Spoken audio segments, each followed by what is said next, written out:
Okay, Mr. Levin, thank you. And I hope I don't bore you or frustrate you anymore, and I'm glad you're feeling a little bit better, even though you don't sound like you're doing that much better. But anyway, you know, Mr. Levin, I've been around a little bit while, and I know these tariffs. I remember NAFTA. And by the way, all of us have been around a little while.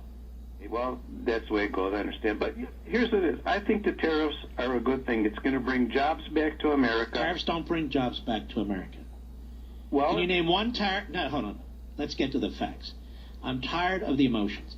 Can you name one tariff that brought jobs back to America, net jobs back to America? The last time we had a massive steel tariff, and by the way, there are 160 duties over the last many decades.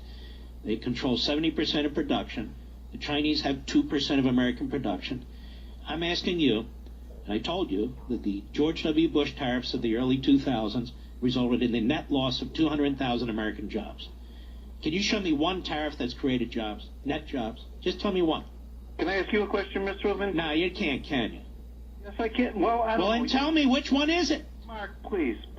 You're Fred, smart. get out of here. You know, one of the things I can't stand is when somebody will not debate. Instead, can I ask you a question, Mark, please? Ladies and gentlemen, the answer is there's not a single tariff. That's why he won't answer it. He's called before.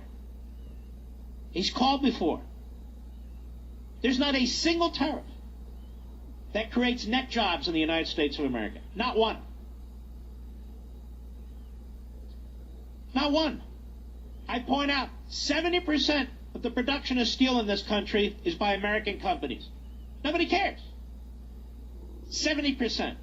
I point out that last year was a booming year for steel companies. They don't care. Well, then you know what? You're an ideologue. If your position is that you support it no matter what, then you're an ideologue. There's no debating an ideologue. If you're going to be an ideologue like Bernie Sanders, there's no debating you. There's just no debating you. And of course, as I discussed yesterday, all the massive increases across the board, from a can of soda, a can of soup, a can of beer, to an automobile, where those of you who are getting $1,000 or $2,000 back on your taxes in April, it's going to be gone if you buy a Ford pickup. It's going to be gone. Give you back in one pocket, take it out of the other. And why? To subsidize industry that controls 70% of the production market? What is that? Well, Mark, national security. I said we control 70% of steel production in this country, American companies. It's not a national security issue. It's not. You have been fed. You know what these guys do, these billionaires who run these companies?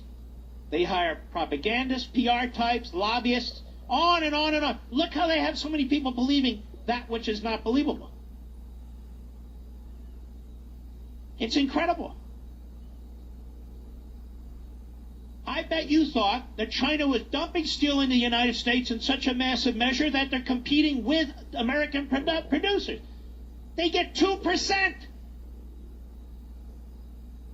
Now, by the way, again, I will repeat, China is a sworn enemy.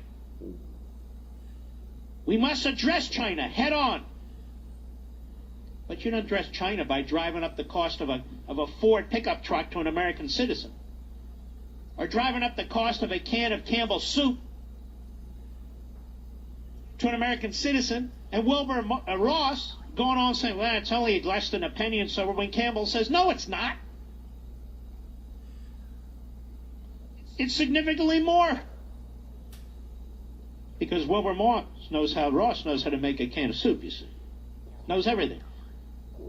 All the masterminds know everything. I don't care if they're wearing the Republican uniform or the Democrat uniform. So capitalism is under attack. The Second Amendment's under attack. And American sovereignty with amnesty is under attack. And they're under attack in a bipartisan Washington way. And then you get the line, but Trump's an outsider. See, he's playing this, playing. What does that have to do with anything? Why would you spew that out? What does being an outsider have to do with this? There's many people who don't serve in government, ladies and gentlemen, who are outsiders, who who are leftists or protectionists or pro-amnesty. They're outsiders. What does that have to do with anything? Nothing.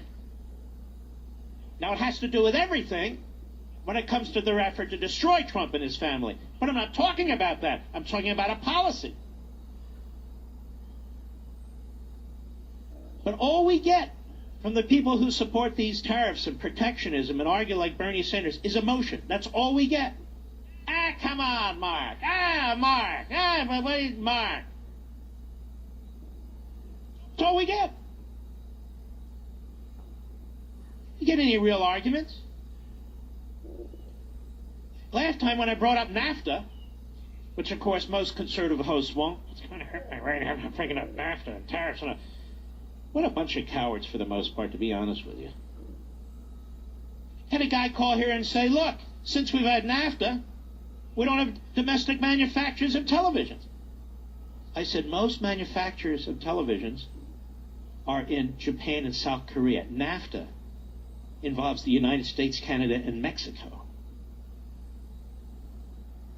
So we become actually irrational in our thinking and irrational in our arguments. Because now we're ideologues. I got to think of a reason why I like a tariff.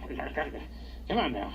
President supports it, so I got to support it. I've got to come up with reasons. Oh, national security. Well, that has nothing to do with it. Let's see. I got to have another reason. Well, creates American jobs. Actually, the last time it was done, we lost 200,000 American jobs. That's a lot of families without jobs. Okay, then got to think of something. What's Bernie Sanders say? Maybe I can borrow his talking points.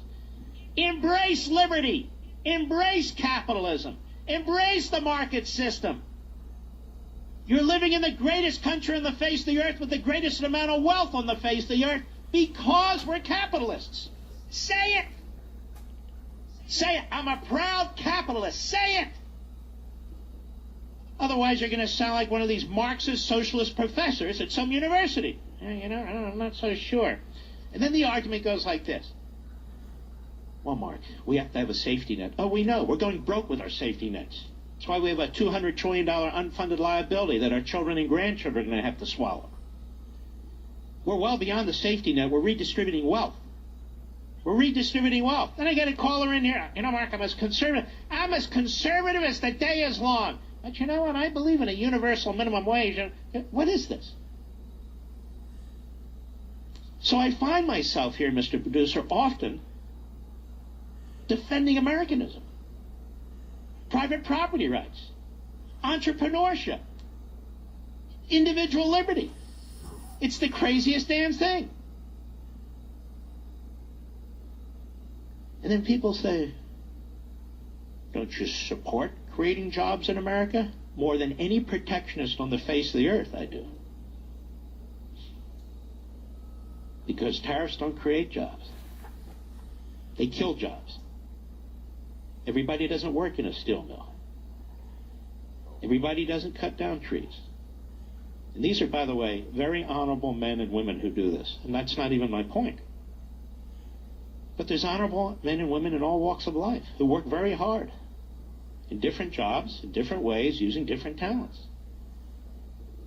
They have a right to work and live and feed their family, put a little money aside. They're not subsidized for the most part. Tariffs only hurt them for the most part.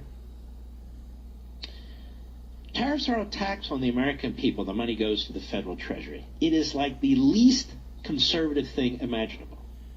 Well, Mark, in the Constitution there's tariffs. Really? Oh, yeah, no, I didn't know. But of course there are. Because that's how they funded the federal government, essentially. There was no federal income tax. But the goal of tariffs is not to redistribute the wealth. We're well beyond that. We've so far left pure capitalism and free markets, it's not even funny. Well, Mark, I favor free markets, but I want fair markets. I favor free trade, but I want fair trade. Guess what? There's no such thing as fair trade. What does that mean, fair trade? I don't even know what it means. Well, level playing field. What does that mean? Tell me, when we trade with a third world country, is it a level playing field? I don't even know what that means. They accuse us all the time of stealing their wealth, their minerals, being colonialists and imperialists. I guess they don't think it's fair trade and a level playing field. And they're wrong, of course.